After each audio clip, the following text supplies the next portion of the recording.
Hello everyone at home. We're going to do more with compositions of functions, more domain of composed functions. That should be review.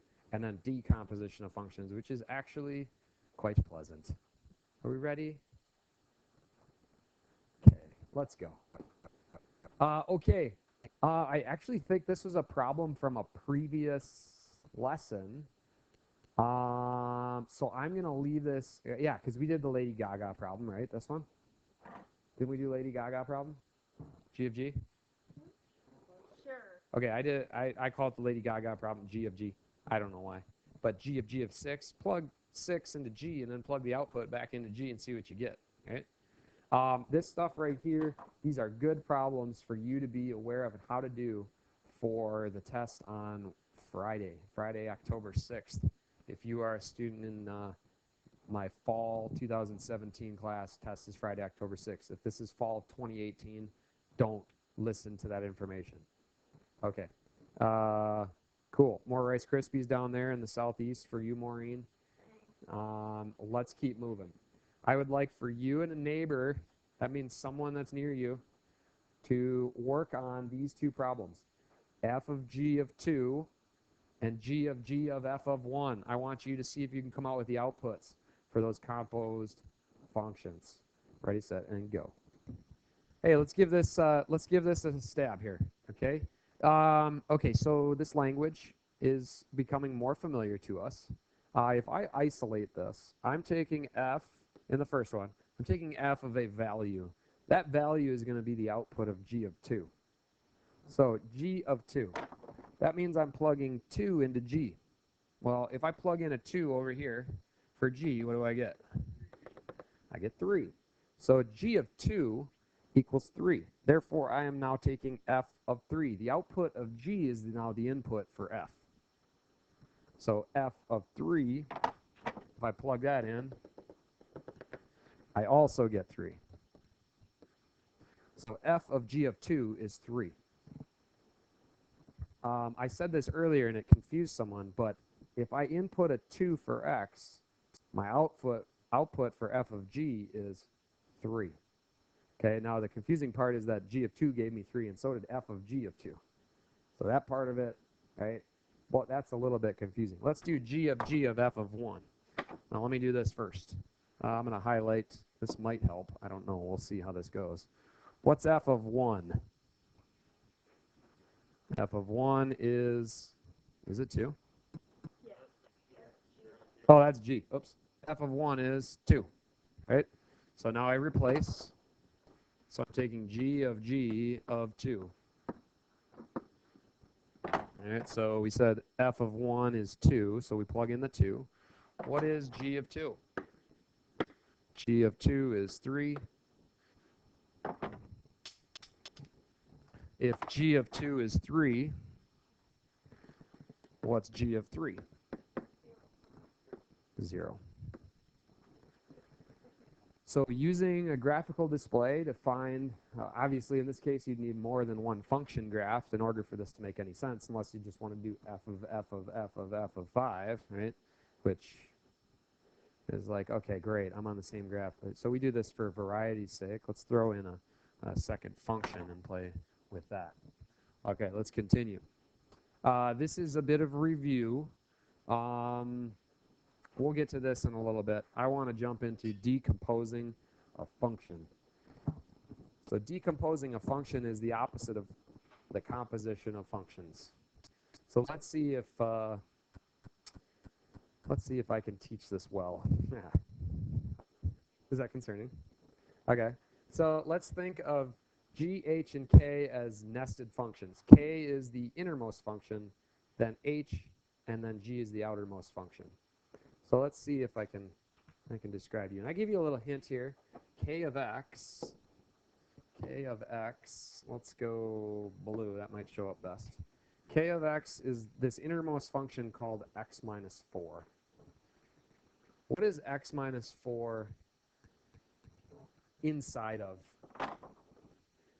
A square root. Just that simple, right? So my next innermost function would be the square root of x.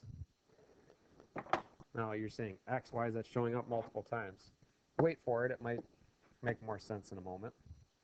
Now the square root of x, well, that's going to look exactly like blue, isn't it? Okay, let's go with a different color. How about nasty brown? I think this is just probably a bad color for the slide. The square root of x is inside of what function? A fraction, right? That fraction would be 7 over some variable plus 3. So if I were to take k of x, put it in h of x, and put h of k of x in g of x, would I get out the solution or the function I had before? Maybe we should test it. How about that? Should we test it? Let's test it. Let's see if this worked. Actually, you know what I'm going to do? I'm going to take g of x, and inside g of x, I'm going to put h of x, and inside h of x, I'm going to put k of x. Ah. How about that? This is decomposition of functions. So I'm taking and I'm unnesting. Prior to, I was plugging in. Now I'm pulling them out. Now, there might be multiple ways to decompose a function. Let's look at another example. Let's look at 31. This is part of your homework. Let's look at 31. In this case, it looks like I want to write a given function as a composition of 2 functions or more. You could go further if you wanted to. Let's just go 2 functions for right now. Let's say h of x equals, let's say f of g of x. So I want the innermost function. Or, excuse me, let me call this p of x for a second. P of x. Great. Cool. P of x equals f of g of x. What would we say is the innermost function that we see? Yep, right here though. Is there an outer portion, inner portion that you see, Luca? 2x plus 3 is the inner function. Okay, so let's call g of x 2x plus 3. So, Luca, what would f of x be then? X cubed, sure. If I plug g of x into f of x, yes, I get, right? If I write f of g of x, that would be something cubed. Well, that something is 2x plus 3. Yeah, that would work. Is there another way to do it? Well, we'd have to go to like further nesting these and making it more than 2 functions, right? Okay, let's look at another one.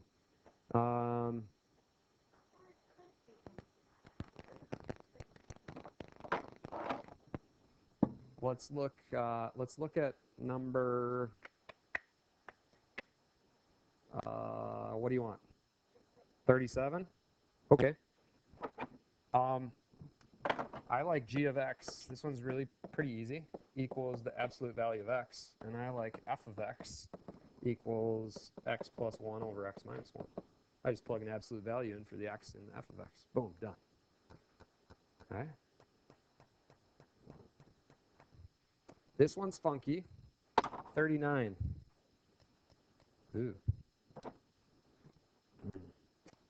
G of x. What do you think?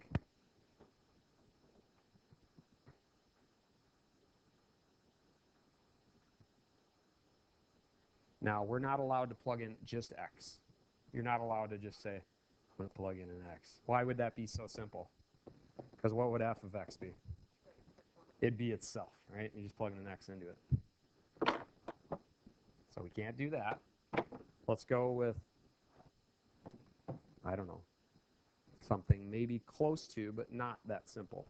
Somebody pick a number. I don't care what it is. 20. Say again, Maureen? 25. Okay, we're going to plug in 25x. Thanks for making this complicated, Maureen. Okay, am I recording?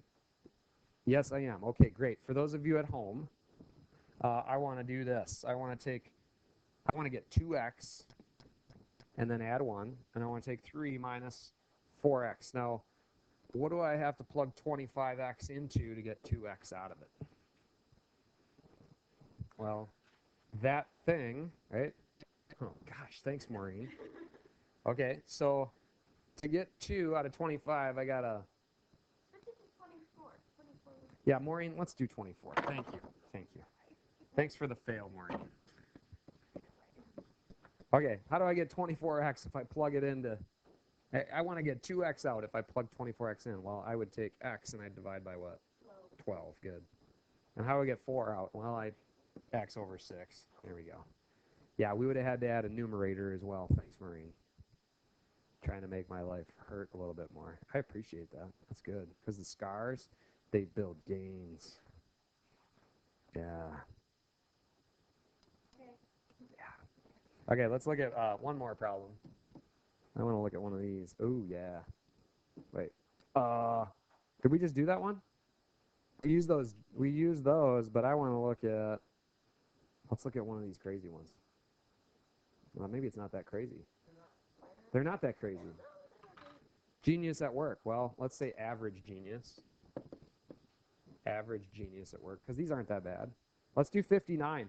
What's G of 0? 0. So if G of 0 is 0, what's F of 0? 4. Done. Pion. Done. What's Lady Gaga of 1? What's G of 1? 3. What's G of 3? 0. We did that one, didn't we? This is too easy.